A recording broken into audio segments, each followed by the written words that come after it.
Here we are, finally arriving at Fitzroy Provincial Park. After spending the previous several days finding and enjoying various spots in the general vicinity, our reservation date at Fitzroy has finally arrived. I had booked this spot several weeks prior in order to be sure that we got in, as the parks fill up quite fast once the camping season begins. One thing though, because our schedules are variable, we didn't know we would have the days off prior to this, so all the places we visited before Fitzroy were a bonus and totally on the fly.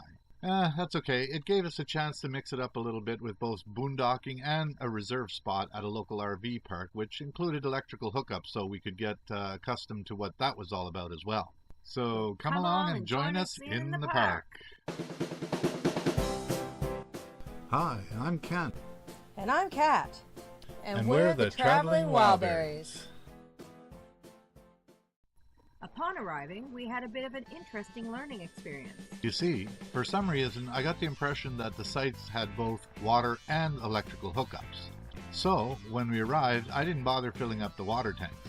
In my mind, it would be pointless to fill up the tanks now, so why not wait till we're leaving to deal with the tanks then? We parked the RV, got it leveled off, then decided the best thing to do would be to set up the awning and mosquito netting right away so it would be done with.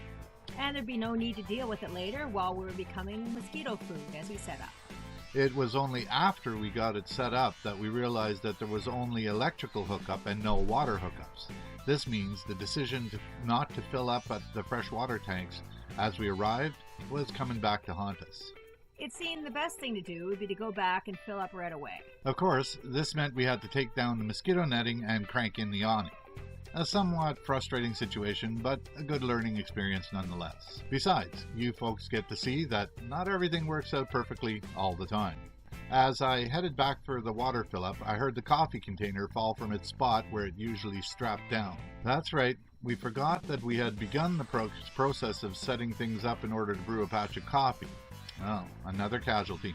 When I got back to the spot, I parked the RV and we got it leveled. We cranked out the awning and set up the mosquito net again, and guess what? The electrical outlet was about 1.5 feet too far for the cord to reach. We didn't judge the length of the cord correctly, so we had to undo the netting once again and reposition the RV so we could reach the electrical outlet. A comedy of errors for sure, but nothing too critical. We finally got things sorted out. And, like I said, we can't just show all the good stuff. We are human after all.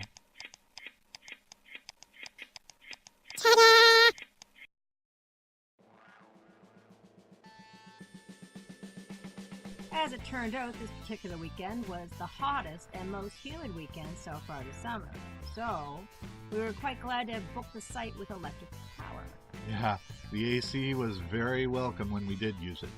After our barbecue supper, we sat by the fire for about 20 minutes, and then, as usual, the mosquitoes decided that we were going to be their supper. So we moved inside the netting. It turns out that the extra gap under the RV as a result of the terrain was quite large, so the mosquitoes easily found their way into the netted area.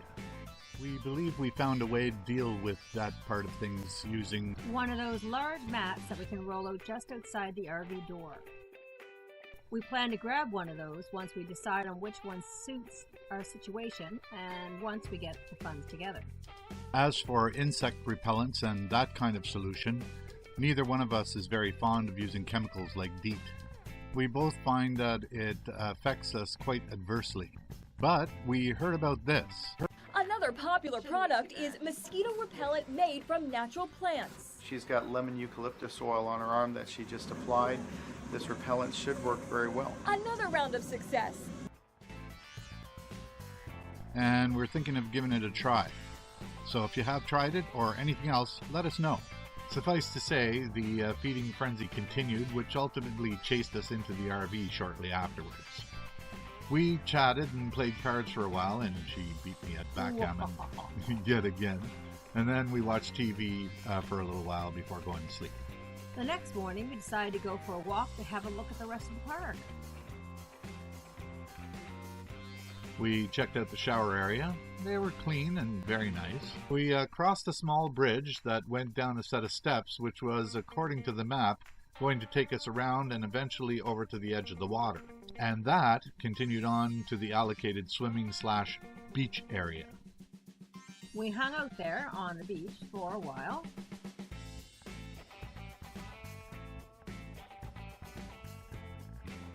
On the way back from the beach, we saw one of those great little Pleasureway vans, so we walked towards it to get a closer look. As we got closer, I saw the owner was sitting there, so I said hello. We ended up chatting with him, Mike, and his wife, Sue, for a little while. Very nice folks. Yeah, they gave us a tour of the inside of their van. We both really liked the compact yet well laid out feel of these little Pleasureway vans. Then we headed back to our spot and had supper. After supper, we went over to make use of the showers. I must say, the hot water was plentiful and very welcome. A storm started moving in, and it started to rain, so we ended up inside playing cards and chatting. The next day, we tied it up, made a run or two to the garbage bins, and began the process of packing up to leave.